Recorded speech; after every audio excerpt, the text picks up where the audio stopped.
O te whatalo whale mai monga lo tātunu lo whapenana mai mo mai i le nei tai au ma le nei fo i so fo i ia le lo whamaranga leo le tua lo o tātou whenua i lumo nuu ai lo o tua i nuu ai lo mai a tau tua ma le o nanga ma sani a le Samoa Entertainment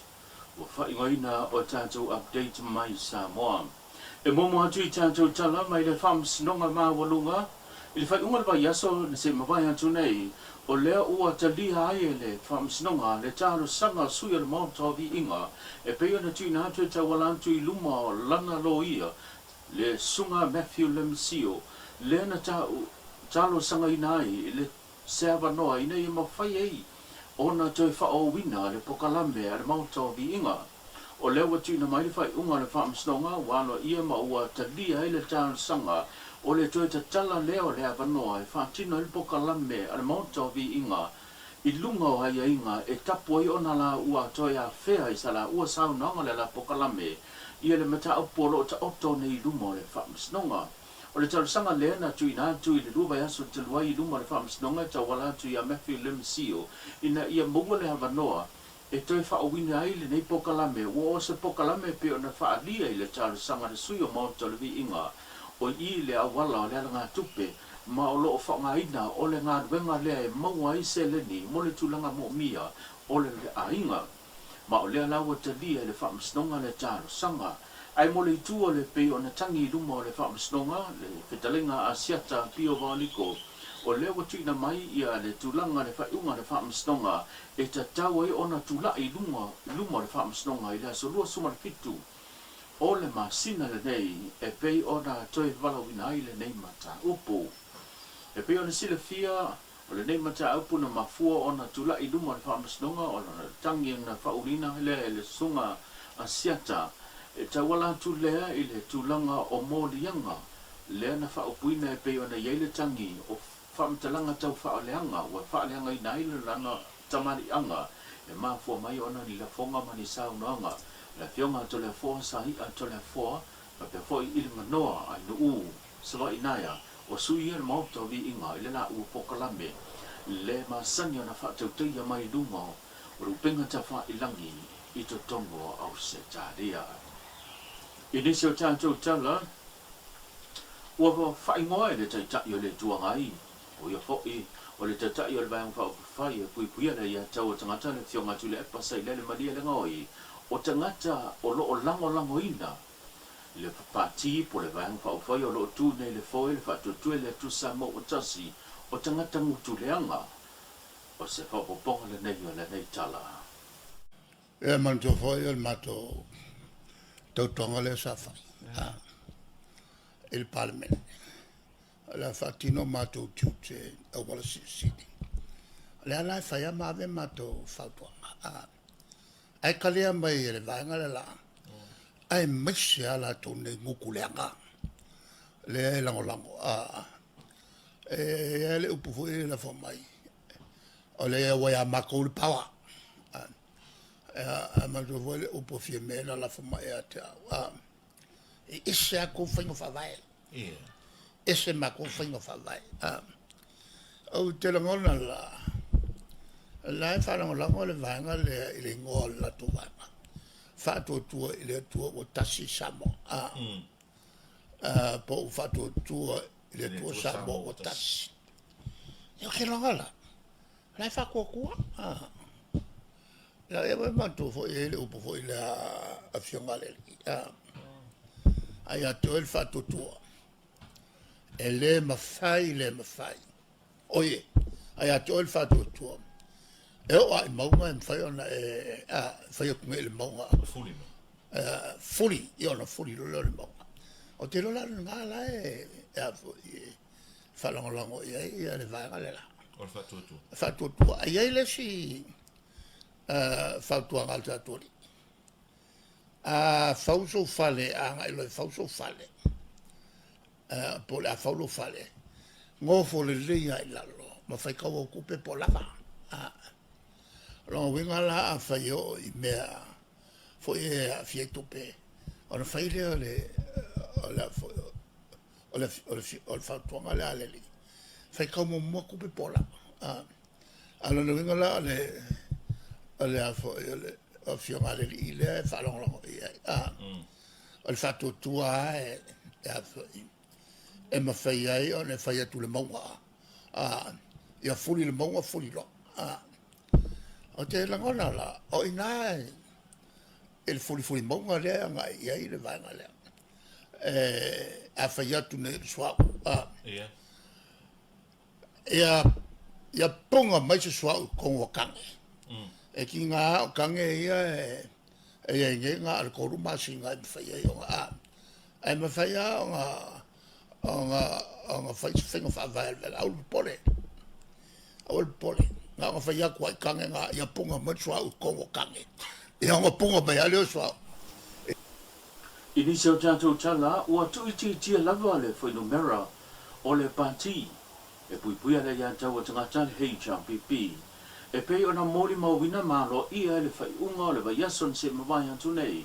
le momoli ai leo se tasi o fai pule se tasi fai o tamari le fionga le tuia pai le toa o le sa iai le vai fai pui ale ya tau tanga ta le ua whaase e atu ina ua fina ngalo au tasi lona i tu malo sa fata numero lua e momoli le lato sui i le vai fai le fatu tue le tu sa mo tasi o se feilo inga na mawalunga le tūlanga e pe o na moli mawina i lungo penga ta whailangi. Ina ua sao noa se tasi fo'i o ta māmatua o se matai fo'i o se tamali i fo'i o le tūmalo. E tusai ma le aunga ma le wha moe moe le masiki anto le tūmalo. Na tali whai taupe na sao noa le taitai o le pāti whatutua i le tua sa mo tasi o le ia fo'i o le fionga le li pāle mia le sunga laule le mare tole o te apola tai pao o se smin. Ona tawalunga i lea i le saunanga a le fionga le tuia o ia o le whaipule o le tumalo sa fata numero lua. O se widiringa le neo nei tala. Lea ia o sui e ua e o mai ta pau e o i whawhengai au langi ele o mai umai o pongi lea o no lea o le maali li o loto ai moltaliaina alo ia le tartanga tamal fale esunga ena tuya oleso olewa liliu le kofa me fa ko kangar kako kumalo e momori mai kamar fale kako wainga pa ia le kumalo wa umanga suar kuli ala por ko fale ai ngor fa ko ku ile ku sa mo kasi ir ko fa a fia mai ir ka mal fale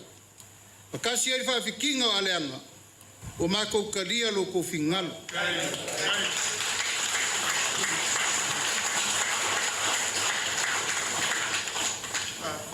wa ba ku sa ko mfongo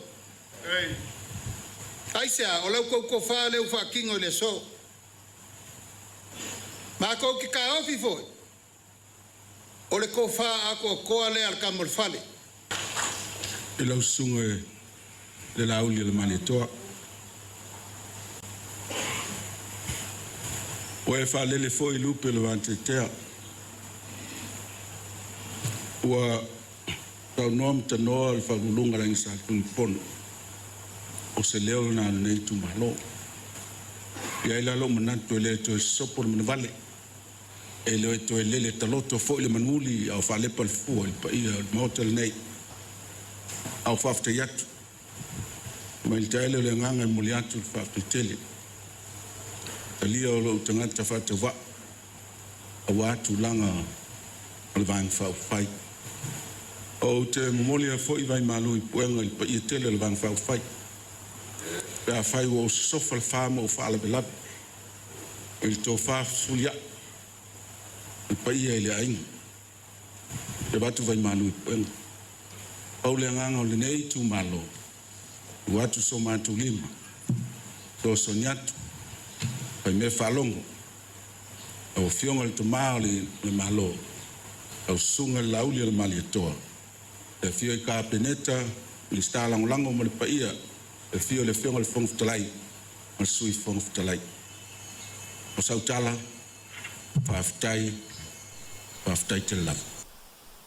mai le tu unga fantasi le o lo o alo tu yai le famana tuina le ono su fanto sanga o le tuto tasi talu ona tuto tasi le malo Samoa e ui i tapenanga ma finanga fantasi uma mo le tu langa mo po le sampini lea i le tu unga fantasi le ono su fanto sanga ai ua faalia i le saunanga ale ka peteni le tau sala le vasal lois le fatantanoanga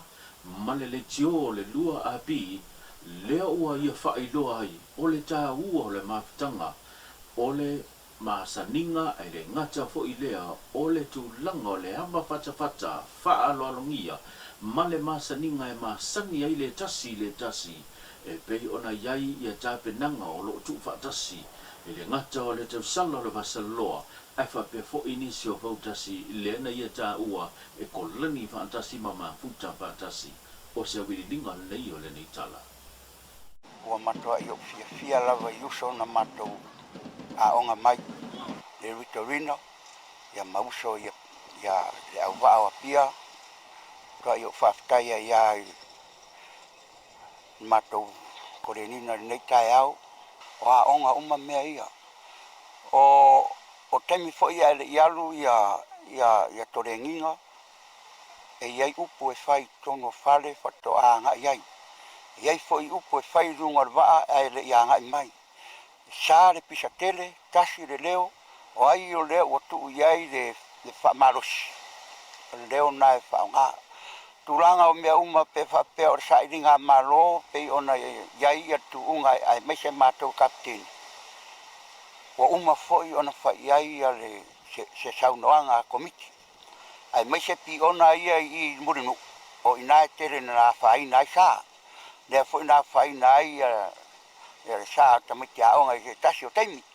ia ole tutunga la lo ai a fa pe o mai na a o lai luma lo sa o e ala te luma ai su mai la wala o lai sa tua mane tātou tala muli a o ta oto mai le tūlanga le mautonu le tūlanga le lakapi Samoa le ana moli mawina le fe upuai ma si o la tau lava finangalo ina ua fetai iai ma fe upua i o lantou fa upunga fe la fuai. I se lantou fe lo ingo le na wala au dia ma fa atasi atu iai e le taita i o le atunu u ma le kāpeneta. O le lava ua moli mawina, le anga i le o nisi fo i o yuni laka pie fa amaya lantou lava yuni, e peo na moli mawina i fa i unga vai yaso, le tatala lo ia lea, o le yuni laka pie o fa ingo ina, o le vai manga east. O le fionga i le minista o le fo i tumalo, paunga tala lei paunga na sao noa i le sao noanga au tu e peo na iei le whamot moi. O le iuni laka pile na io lo o iei le fio ango whangalii, le fio ango vai lele, le tongo manaulii, ma lo o iei le whamoi moenga o le ao whapena fo i ona mafuta ma whaatasi atu iei nisi fo i o ka lapu po nisi fo i o a fio anga. O le tulanga le nei o pei ona finau mai iei le malo ina ia whaavae seisi laka pifou. Ona o le tūlanga o lo iai, mata oto mai iai le mata upo le laka pi Samoa, le lava o lo finau atuai le teitai o le atunuu, ina ia tu o muli ese, le au whai porokiki o lo iai le tonu, o le pūlenga o le laka pi Samoa, le ua mafuai o na pa uma walalo, ia le tūlanga o whai ungo ta mirsanga e pe o na awai atuai, au le atunu e le ngata o le sfulima, whapea foi le auteit o fito, mo le taimi mua, le ua pa uma walalo ai ma le mawhai o na sauwhanga atuai Samoa, i le tele o ta amirsanga maurulunga, sa iai le tātou atunu. O le la, ua whawaina le karapu a le vai mangwa east, mai o lo iai nisi o whaamitalanga, o lo iai fo i nisi o karapu po nisi fo i uni, o le a whaatuina ma whawaina i le numanai, a walawa le manuia ma le tina ina o le tūlanga le tāle ni anga ma tama whanau le tālonga le lakapi, le ua la lango i aile malo, mo le tui natu o le tele o pesoswani, e a tina eina ai le tūlanga le lakapi i Samoa. O tawalunga tātou tala i pana tātou mafuta i la matanga le neiva yaso, tātou whiloa i la sa taia saifua.